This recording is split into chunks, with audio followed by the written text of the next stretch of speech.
মানসিক রোগ সম্পর্কে আমাদের দেশে প্রচুর ভুল ধারণা রয়েছে। এর মধ্যে উল্লেখযোগ্য ভুল ধারণা হচ্ছে এটিকে অনেকে অসুস্থতাই মনে করেন না। অনেকে মনে করেন এটি ইচ্ছা করে করছে। অনেকে মনে করেন যে শুধু উন্মাদ হয়ে যাওয়াই মানসিক রোগ। এটি শুধু বয়স্কদের হয়। এটি একবার যদি কারো হয় সে সারা জীবন আর এটা থেকে বের হয়ে আসতে পারবে না। এটি একটি স্থায়ী অসুস্থতা।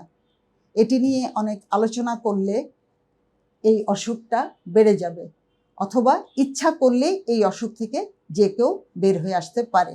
এবং এখানে ওষুধ দিয়ে চিকিৎসার পরিবর্তে কবিরাজের ঝাড়ফুঁক ইত্যাদি নানাবিধ পদ্ধতি এই অসুস্থতা থেকে একজন মুক্তি পেতে পারে। এই ধরনের ভুল ধারণাগুলো রয়েছে।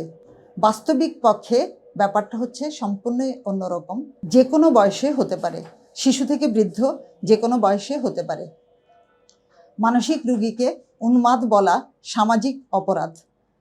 এলোমেলো কথাকে সাধারণত উন্মাদ বলা হয়, কিন্তু এলোমেলো কথা ছাড়াও মানসিক রোগীদের মধ্যে দুশ্চিন্তা, ঘুমের ব্যাঘাত, সেক্স সমস্যা, এছাড়াও মাদকের সমস্যা ইত্যাদিও মানসিক রোগের অন্তর্ভুক্ত। অর্থাৎ শুধুমাত্র এলোমেলো কথা বলা, যাকে সমাজে উন্মাদ বলে অভিহিত করা হয়, আসলে এছাড়াও আরও অনেক সমস্যাই মানসিক রোগের অন্তর্ভুক্ত।